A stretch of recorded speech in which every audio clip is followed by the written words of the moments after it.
Hi and welcome to our online experience. We're so glad to have you here. Please feel free to pop open the chat box and have a chat with us during the experience.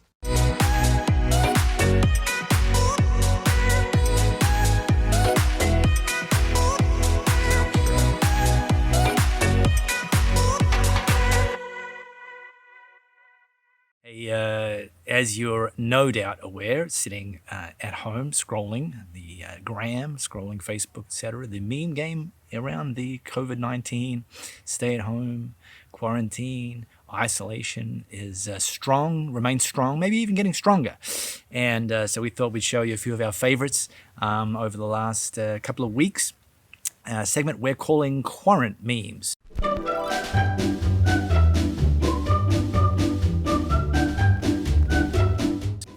All right, so let's get started. Here's the first one. This one coming straight off Easter, pretty apropos. On the night of his arrest, Jesus gathered at the table with his disciples in an upper Zoom. Yes, okay, very good. Sticking with the Zoom theme, the Brady Bunch using Zoom since 1969. Yep. Okay. Very good. This one's maybe half meme, half PSA. A bit of a throwback, but please continue to do so. The T-Rex couldn't wash hands, is now extinct. So let that be a lesson for all of us. Keep washing them hands, people. The Geekarati, the computer Geekarati, one of their virus protection tips: use a face mask, Norton antivirus. Okay. Very good. It's kind of a bit marginal, but yeah, not bad. Toilet paper shortage continues to be an issue in several countries, including here in Australia. So this one, whoa, I'm halfway there. Whoa, living on a square. Shout out to Bon Jovi fans, including my camera operator here right now. Hannah Brooke Olsen says the real winner of this pandemic are the nation's dogs, who are experiencing unprecedented levels of people being home. So, by the way, if you ever wondered why your dog used to stand by the window and watch people walking by, you're probably finding yourself doing that every now and then as well. So, Ali Colbert, quote, "Sorry, I'm practicing social distancing," end quote, is about to become the most popular breakup of 2020. Don't do that, people. Okay, this one here, looking at the map for some weekend travel ideas. Clever. The buttons on my jeans have started social distancing from each other, which leads me to suspect that whoever wrote that they aren't practicing social distancing from their fridge. And then finally, this is a full PSA, not so much a meme. Introverts, check in on your extrovert friends. They are not okay. They have no idea how this works. And that ends Quarant Memes.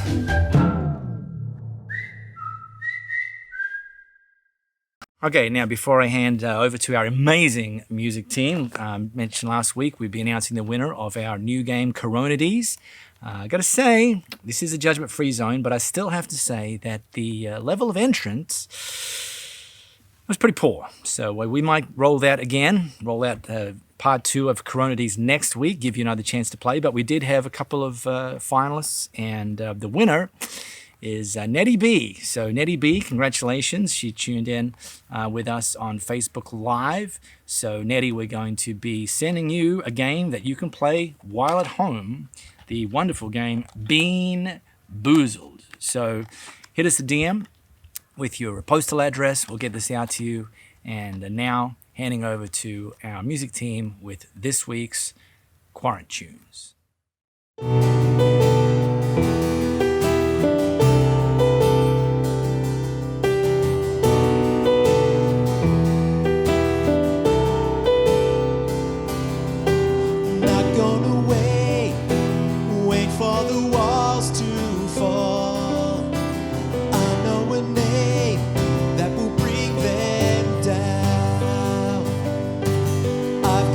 Praise, waking with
darkness.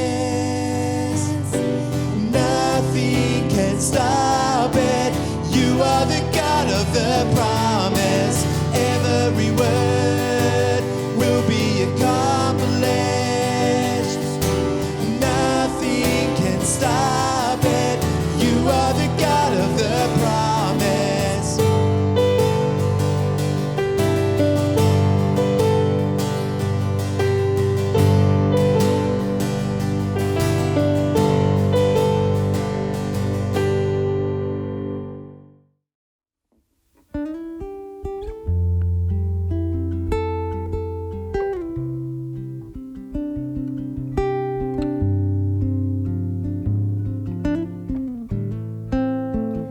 You are here, moving in our midst.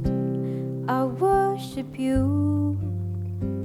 I worship you. You are here, working in this place. I worship you. I worship you. You are waymaker, miracle worker, promise keeper, light in the darkness. My God, that is who you are. You are waymaker, miracle worker, promise keeper, light in the darkness. My God, that is who you are. You are here, touching every heart. I worship you. I worship you. You are here, healing every heart. I worship you. I worship you. You are here, You are here, turning lives around. I worship you. I worship you, my I worship God. You are here, You are here, mending every heart. I worship you. I worship you, I worship you. We call you waymaker, miracle worker, promise keeper, light in the darkness. My God, that is who you are. You are waymaker, miracle worker, promise keeper, light in the darkness. My God, that is who you are. That is who you are. That is who you are. That is who you are. That is who you are. That is who you are. That is who you are. That is who you are. That is who you are. Even when I don't see it, you working. Even when I don't feel it, you working. You never stop, you never stop working. You never stop, you never stop working. Even when I don't feel it, you working. Even when I don't see it, you working. You never stop, you never stop working. You never stop, you never stop working. Even when I don't see it, you working. Even when I don't feel it, you working. You never stop, you never stop working. You never stop, you never stop working. Even when I don't see it, you working. Even when I don't feel it, you working. You never stop, you never stop working. You never stop, you never stop working. Waymaker, miracle worker, promise keeper, light in the dark.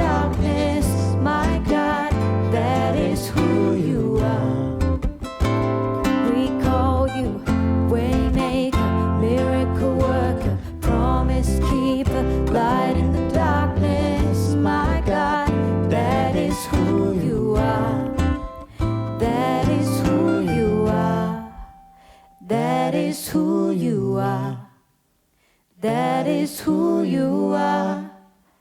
That is who you are.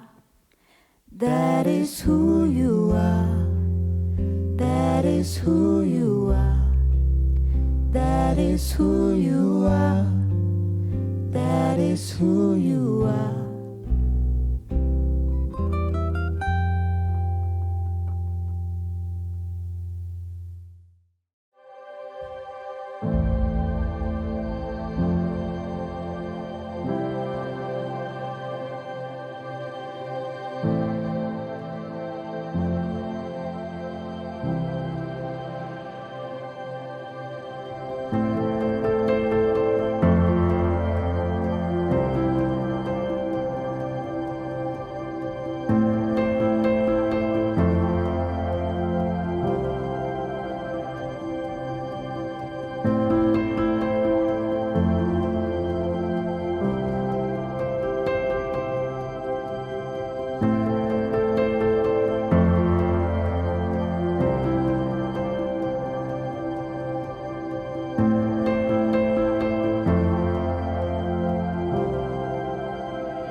Previously on Miracles Happen.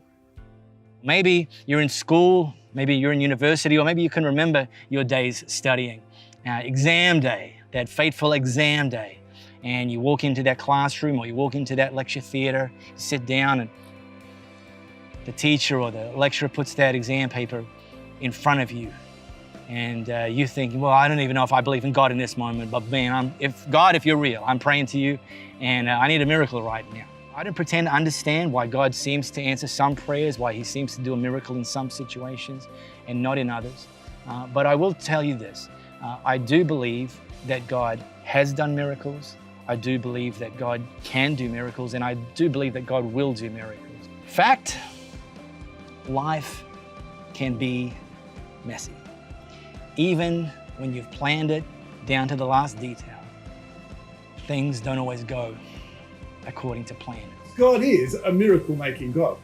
And I want to suggest to you today that his desire is that we would not only engage him, but we would connect with him, because he wants to do a miracle of healing in our lives. See, Jesus walked into this man's world, and Jesus wants to walk into our world. You might not think he's there, but he's desiring to walk into your world. Well, greetings from our home to your home. My camera crew and I have been doing a bit of location scouting during the week, and we decided, well, the living room it is. So change the angle. Here we are. Great to have you with us, joining us for our Elevate Church online experience the week after Easter. And also a shout out to those of you joining us, our extended Elevate family around the world, joining us via our podcast. Great to have you with us as well. This month, Chile, the wonderful country of Chile, has skyrocketed into our top 10 of countries listening via our podcast. They've actually lobbed in at number 5. So, hola, muchachos, muchachas, bienvenido. So good to have you here. Look, real talk question. Have you ever been in a situation where you haven't had enough, where God's called you to do something and you knew or you felt like you didn't have enough time, didn't have enough resources, didn't have enough ability? Just wonder if that's you, and if that is you, and by the way, I think probably most of us have been in that situation in our life, then through our Miracles Happen series, this is the 3rd week, I want to talk about something that Jesus did that actually demonstrates both his character and his ability when it comes to calling people to do something and they, in that moment, didn't or don't think that they had enough. So I encourage you to grab a device nearby, your phone, your tablet, and pop open the Bible app. If you don't have the Bible app, it's free in the App Store, the Play Store, just literally called Bible app. And go to John, and I'm going to read this slice of Jesus' story, this miracle. I'm going to read it from the Message version, so if you want to follow exactly along, you can follow along from the Message version. And go to John chapter 6. Now, a little bit of the backstory here. John was one of the 12 hand-picked disciples that Jesus chose to be his closest 12. And so when we read John's account of Jesus' life, John's biography of the high points or the key points of Jesus' life, we're actually reading an eyewitness account, which is very, very important to understand that. And the event that I want to take us to today is actually, of all of Jesus' miracles, it's the only miracle that is recorded by all four biographers, Matthew, Mark, Luke, and John. All four of them wrote this particular story. And it's actually an event that's, well, it's not just familiar to church people. And if you're a church person, chances are you'd be very familiar with this story. But it's actually one of those stories that's transcended into popular culture, where even an unchurched person would know something of this story, a bit like the water into wine story or the event, the miracle that we talked about a few weeks ago. So the scene is Jesus had been doing miracles, doing his thing. He was getting pretty tired, got in a boat, moved to the other side of the sea to get away, to get a little bit of rest. But the crowds loved him. The crowds couldn't get enough of him. In fact, they kept swarming and growing, and they found out where Jesus had gone to, and they decided to follow him there. So just when he's about to put his feet up, a crowd appeared, like a big crowd. In fact, conservative estimates have this crowd at something in the range of 10 to 15,000 people.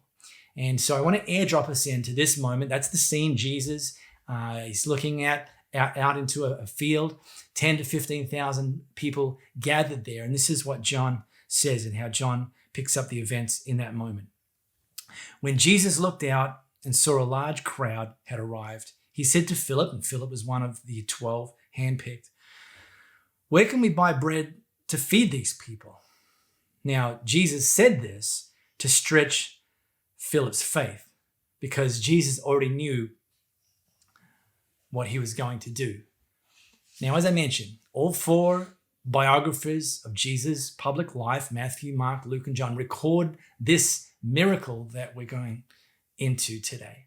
But it was actually only John that specifically recorded the question that Jesus asked of Philip. Where can we buy bread to feed these people? And John indicated why Jesus asked that. He said this to stretch Philip's faith, because the reality is that Jesus sometimes stretches us to grow us. And Philip answered, and I kind of get why he would say this, looked at what they had monetarily and said 200 pieces, silver pieces wouldn't be enough to buy bread for each person to get a piece. Now here's the scene. 10 to 15,000 people in front of Jesus and his 12 getting hangry. Now, if you've ever been hangry, or if you've ever had people around you who are hangry, you know hangry is a problem. So here we've got Philip. Here we've got 10 to 15,000 people getting hangry. Philip recognizes we've got a problem, not just a problem that we need to feed these people, but a problem that we don't have enough to feed these people. So Philip starts panicking. Okay, I can't see you, but just let me ask a question. I want you to kind of like figuratively put your hand up. How many of you are competitive people? And I don't have to encourage you, because if you're a competitive person, you couldn't wait to put your hand up. You wanted to be the first in your living room with your hand up. Well, congratulations, you win. You're a competitive person. Well, here's the thing. I understand competitive people. Louisa, my wife, and I, we're doing our COVID staycation, like no doubt you are as well. And we're figuring out ways to pass the time. And of course, one of the simplest ways is to play games. So we recently broke out the classic Uno. Family favorite, fun for the whole family. We broke out Uno. We started playing some games of Uno. Now, game 1, Louisa won that. Game 2, well, Louisa won that as well. She then left the room and came back with a piece of paper and a pen and started scribbling down. And I thought, okay, Uno's over now. It's drawing time. But no, she just wrote a few things on this piece of paper, grabbed some sticky tape, some sellotape, and stuck that piece of paper up on the wall. And we then played 3 more games. Now, if you're wondering what that piece of paper was, here's what that looks like. That piece of paper is still on our wall, demonstrating that Louisa won 5 consecutive games of Uno and yours truly won 0 games of Uno. Now, I probably didn't even have to tell you who actually made up that scoreboard, because it's only people that are winning that even care for the scoreboard. If it was up to me, that scoreboard wouldn't be up there, but it's up there. And I have to walk past it several times a day. That evening, when I had literally been demolished 5-0, I reached out to one of our team members. He's a bit of an Uno Jedi master, and I sent him a message. I'm like, hey, man, I just got destroyed by Louisa 5-0 in Uno. Can you pray for me? And, well, here was his response to me. That's brutal. Maybe switch to a game you're good at. So it's great to have excellent team members around Elevate Church, I can assure you. May come as no surprise that that was a week ago, and I have not played a game of Uno since. I like competitive people. I am a competitive person. I'm obviously not a very good Uno player, but I'm a competitive person, and I like competitive people. I like determined people. And there's a great strength in being competitive. There's a great strength in being determined to chase after stuff, to go after stuff, to make things happen. However, as with any great strength, as with any superpower, it comes with its own kryptonite. And the kryptonite when it comes to being a competitive person or a super determined person is when your back's against the wall, when you're faced with a situation where you don't have enough, it's easy for your default to be assuming, or for you to assume that it's completely up to you to fix the problem, that it's completely up to you to make up the difference. And if you're someone that's like that, then unfortunately, the risk that you face is that you'll end up essentially cropping God out, cropping God who wants to be involved, who wants to get in your space, in your world, insert himself into the story when you don't have enough.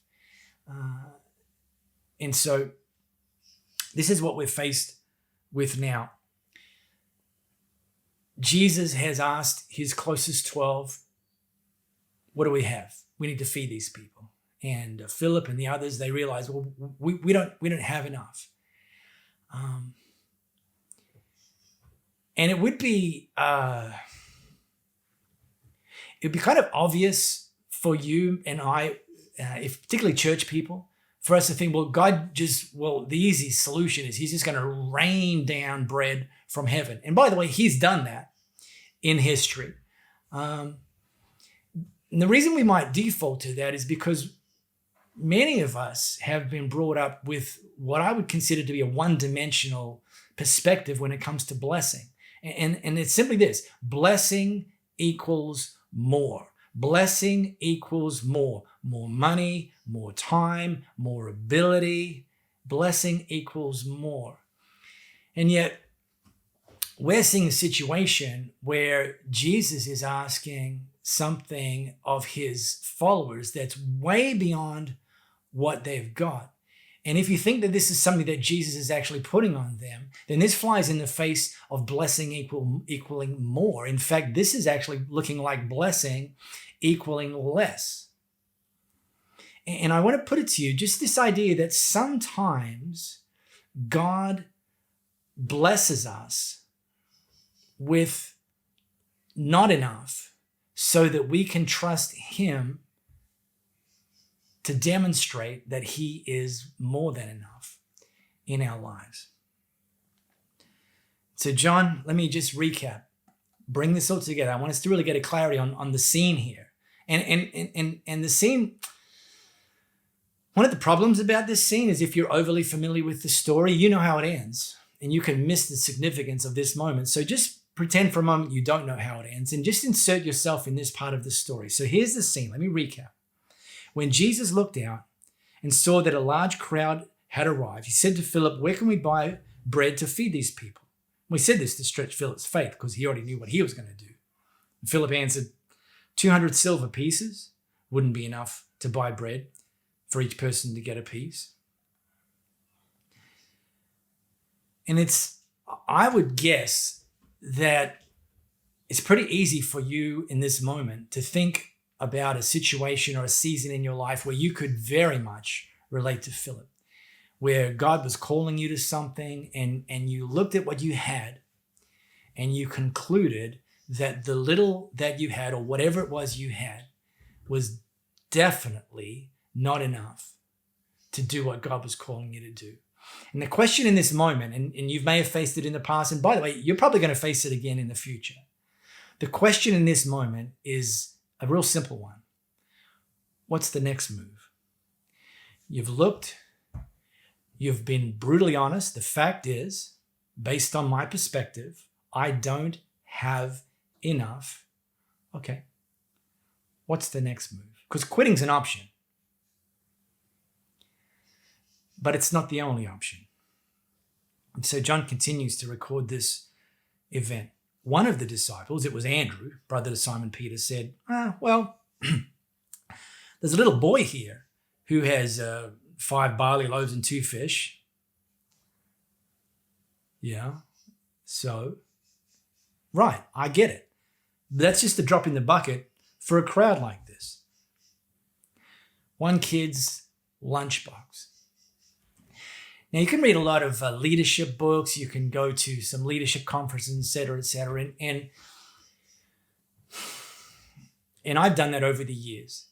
And people talk about resourcefulness. People talk about as a leader, you've got to be resourceful within an organization, within a business. You've got to be resourceful within your own life, within the team you lead. You've got to be resourceful. And really the essence of resourcefulness is asking the question, how can you maximize the effectiveness of what you've got? And I believe there's 3 approaches when it comes to resources, when it comes to looking at what we have. One is to look at the situation and to say, well, look, there's not enough in the box. I mean, I've got something, but not enough. Certainly not enough to do what we're meant to do. And that's really at one end of the spectrum. There's not enough in the box. There's only 5 loaves of bread and 2 fish. I mean, there's something, but it's not enough. I mean, here's what we're meant to be doing. That is most certainly not enough. That's one perspective, and I would say that sits at one end of the spectrum. At the other end of the spectrum, you're going to hear people talk about, well, you need to think outside of the box, which sounds clever. It sounds inspiring. It sounds like, oh, yeah, let's get up. But have you ever tried it? It's a very rare skill. It's a very rare superpower. And in fact, I'm not saying it's impossible, but what I've experienced and observed is that when people think that that's the only play, they say, well, there's not enough in the box, but I'm not going to quit. Well, I better think outside the box. And then they find themselves left paralyzed. They actually don't know how to think outside the box. They actually can't see beyond the box. Well, there's a third option. And the third option, instead of thinking outside the box, is to think inside the box. Sometimes constraint can lead to great innovation. Sometimes constraint can lead to great resourcefulness, where we will simply look, we say, okay, not what we don't have, not what we wish we did have, but let's just be honest, brutally honest, and look inside the box and say, what is it that we do have? And here's a pro tip. God never asks us to give what we don't have. So I would say that when you're faced with a situation where you don't think you have enough, the next move shouldn't be quitting. The next move should be asking the question, what's in the box? Think inside the box.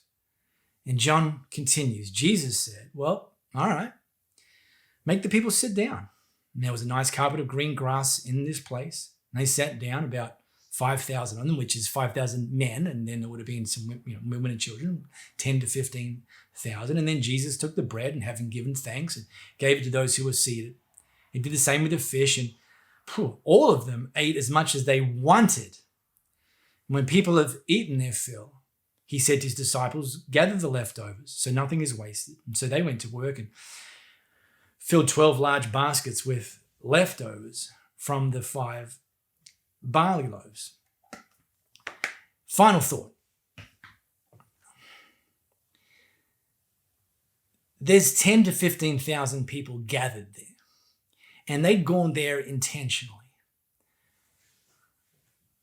Whilst we read about this boy and his lunchbox with 5 barley loaves and 2 fish, the law of averages would suggest that there was probably other people in that crowd who also had food, none of them enough to feed themselves, because if they had all brought enough to feed themselves, Jesus wouldn't have seen that there was an issue that he needed to insert himself into. But there was nothing to indicate that the boy was the only person with the food. But here's the thing. He's the only one we get to read about. He's the only one 2,000 years later that we're still being inspired by. Because whether in the unlikely event that he was the only one that had some food, fine. But I'd be surprised, particularly in that culture, if that was the case. What he was the only one that did, he was the only one that took what he had.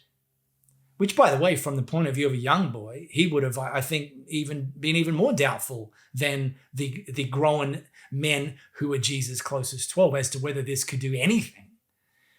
Yet, the 12 and the young boy, despite not understanding everything, despite not being able to see things from Jesus' perspective, because Jesus already knew what he was going to do, they did take what was inside the box and they placed that in the hands of Jesus. And whilst everyone gathered there that day got to see the miracle of multiplication, the young boy got to participate in the miracle of multiplication because he was the one who was willing to take what was inside the box and place that in the hands of Jesus. And here we are, global pandemic, varying degrees of lockdown, quarantine, self-isolation, social distancing, all of those things that we're doing, which is super important to do, by the way. You know, Jesus was asked, what's the greatest commandment? And he said, the equally greatest commandment is love your neighbor as you would yourself. So the greatest thing we can be doing right now to love our neighbor is to stay home, to be safe, and to help keep others safe. Yet it doesn't mean that God's not going to use us. It doesn't mean that there's not resourceful ways that God can multiply what we have inside the box in this moment, in these circumstances, in this season. And so my encouragement to you, as you continue to pray, as you continue to seek the face and the voice of God, as you continue to say, God, even in this weird season of life, in this weird global situation, use me and use what's inside the box. Use what I have in my hand, in my life, in my heart, and multiply it. And I want to encourage you to do that, to give it to him, whatever it is, and know that he specializes in taking what we think isn't enough and transforming it and multiplying it into more than enough. We hope you enjoyed that message, and if there was someone that God may have put on your heart during the message, please feel free to share it with them. Unlike coronavirus, don't share coronavirus. Switching gears for a second, I just want to talk to you about giving. Giving is what we do at Elevate. It is part of who we are. It is our heartbeat, and it is an acknowledgement that God is our source regardless of our circumstances. And if you're looking for ways to give, please find them at the bottom of the screen. Have you missed an online experience or would like to re-watch one? Well, we have a great new feature within our Elevate Church AU app called On Demand. You can share the online experience direct from the home screen to your friends and family. Thanks for joining us. We're really glad that you tuned in. We would normally have a Coffee of the Day segment in our live experience. So today I'm drinking yellow bourbon from Anthony Pence in Eastvic Park. And I hand ground it and I added a little bit of molasses with no milk, and it is delicious. Thanks for joining us, and we will catch you next week.